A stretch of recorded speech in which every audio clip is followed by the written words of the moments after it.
You guys will find that you have passions, and having a passion is a gift.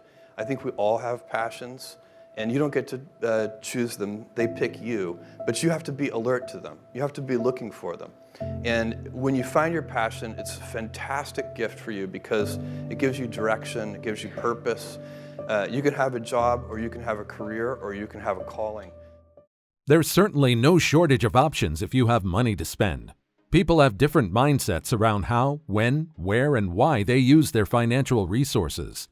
By learning to think like an investor, you will set yourself up for long-term financial success.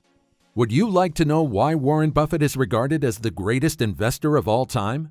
If so, stick with us for the next few minutes because we will show you exactly how to think like him. Also, in the comments section below, please share with us some of your best investment lessons. Here are the 10 ways to help you think like an investor. Number 1. Size matters. If you ask most people what companies they think are the biggest, they'll often look to the largest employers.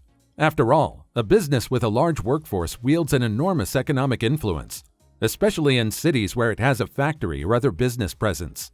That's why big manufacturers such as Ford and General Motors, which both have hundreds of thousands of employees, play an important enough role in the national economy that they sought and received billions of dollars of support from the federal government. But as the fortunes of those troubled automakers show, having a lot of employees doesn't guarantee that you'll have a successful, thriving business. To start thinking like an investor, you have to look beyond the most visible characteristics of a business and open up the books to see how a company ticks. Investing is, by definition, a long-term act.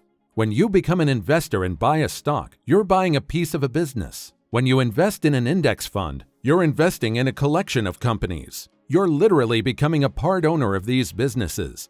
This is why investing isn't about merely trying to make a quick buck or buy low, sell high.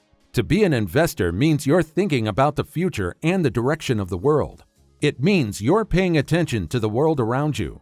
As an investor, you think about where the world is going over the next 5, 10, 15, 20 years and beyond, and invest in the companies you believe are likely to push the world in that direction. Investing is less about how much you've got and more about what you do with it.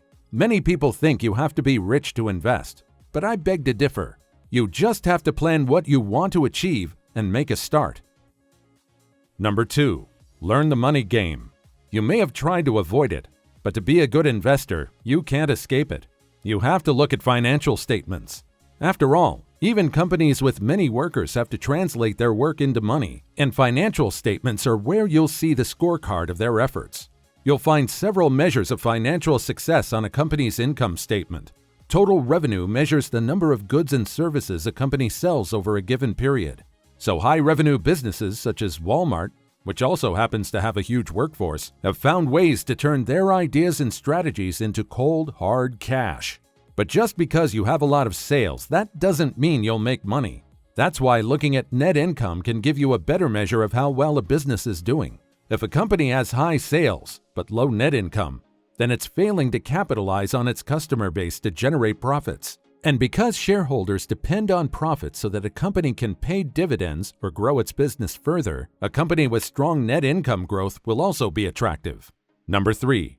Set your business apart from day one. Investing is all about decision-making, and so is building a business. From the outset, an investor makes countless daily decisions shaping the company for years to come. Who to hire, where to launch, which partners to choose. In addition to decisions geared towards delivering value to customers, as an investor, you should also ask yourself, how does this decision separate me from the crowd? Ironically, many entrepreneurs take the ultimate risk by starting a new business, but then shy away from risky choices early in their ventures. Partnerships present another differentiation opportunity. The combination of today's ubiquitous technologies, ease of integration, and consumers' open-mindedness towards new brand experiences shouldn't be ignored. Number 4. Think growth, not fixed. If you have a fixed mindset, you believe you are and always will be stuck. It's a fixation on past events and a lack of trust in yourself and what you're capable of achieving. Consider what would happen if you started thinking that things happen for you, not to you. A growth mindset serves as a catalyst for constant evolution and upward mobility. You'll focus more on your future than your past while still appreciating your present. So how can you get there? Start by setting goals, both short-term and long-term in nature. Short-term, more narrow goals should serve as building blocks for your broader, more long-term goals. Your longest-term goal is to be financially independent. Spend time thinking about where you want to be down the line. It shouldn't just be a pipe dream. You really need to believe that you'll get there. Achieving financial independence will be challenging, but don't doubt it will happen for you eventually. Having a growth mindset also means getting comfortable with change. People with fixed mindsets stay the same because they believe their qualities, strengths, and weaknesses are predetermined and limited. Actually, some will say that they don't have any flaws, and in turn, they never learn from their mistakes. But people with growth mindsets erase these limitations and instead believe that they're in control of their outcomes. They know that time, learning, and effort will get them where they want to be. Number 5.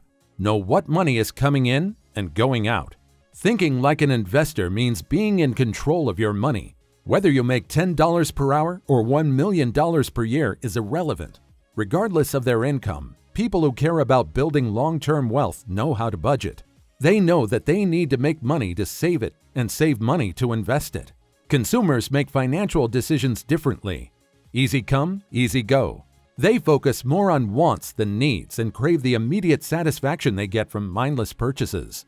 This explains why the people who make the most money are not necessarily the richest. Put simply, if you make $700,000 per year but spend $725,000 that same year, you're in debt. To avoid this mistake, investors organize their finances in a way that gives them visibility into how they make and spend money. They use this information to inform their investing decisions. They know that passing on some vacations, services, and material things now will grant them much more pleasure later in life. This behavior, which is known as delayed gratification, allows them to remain focused on their long and short-term goals. Number 6. Prioritize and protect your time.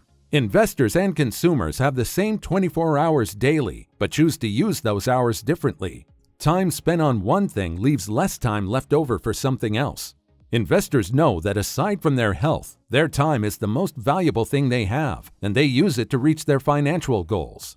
They spend time getting better at things that matter to them, which results in more financial success in the long run. Consumers are not as discerning with their time and waste it on things that result in temporary lust than lasting happiness. Thinking like an investor also means clearly seeing the connection between money and time. In other words, investors know what to spend money on that will save them time in the long run. So if purchasing a monthly subscription gives them more time to spend building up their side hustle, they'll invest in that subscription. They invest in things. They don't buy them. Number 7. Buy assets instead of liabilities. Assets make money for you, while liabilities take money away from you. Consumers spend lots of money on liabilities like cars, vacations, and expensive material items that take money out of their pocket with no return. Instead, investors purchase assets like real estate, stocks, and bonds that make them more money than they spend initially. They place more value on return on investment than the upfront cost and understand that money spent does not have to be money wasted. People who invest in assets understand that buying luxury is buying at a premium. Fancy cars are most expensive the second before they leave the lot. Dealers are able to charge top dollar because they know that enough demand exists to warrant the high price point, even though it's an item that depreciates in value. It's the right mindset if you want to think like an investor and allow your money to work for you. Number 8. Keep up with yourself, not others. Everyone cares what others think about them to some extent, but investors won't sacrifice financial success to impress the outside world.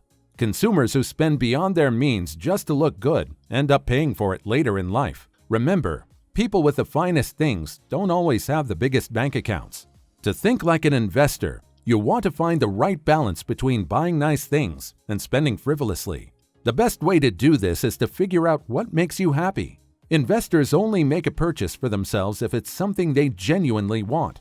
They know that spending money just to show off will take them down a never-ending rabbit hole. Instead of trying to impress other people, focus on impressing yourself because ultimately, that's the only opinion that matters anyway.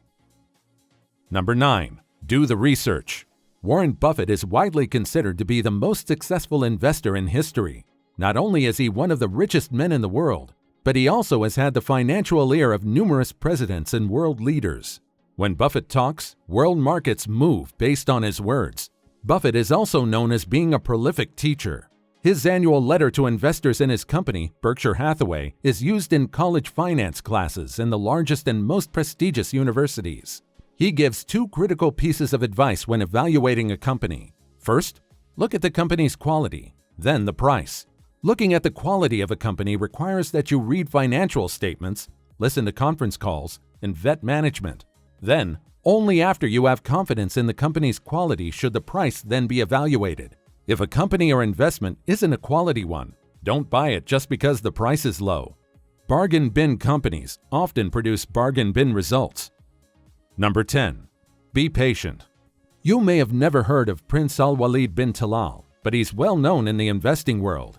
An investor from Saudi Arabia, he founded the Kingdom Holding Company and later made a significant bet on Citigroup predecessor Citicorp in the early 1990s, becoming the bank's largest shareholder. In addition to that, he's also made investments in Twitter and Snap. His patience was tested during the Great Recession when many of his assets took a hit, while others had sold, notably when Citi was under heavy pressure in the late 1990s. Prince Al-Walid bin Talal did what many best investors do to amass their riches: hold their investments.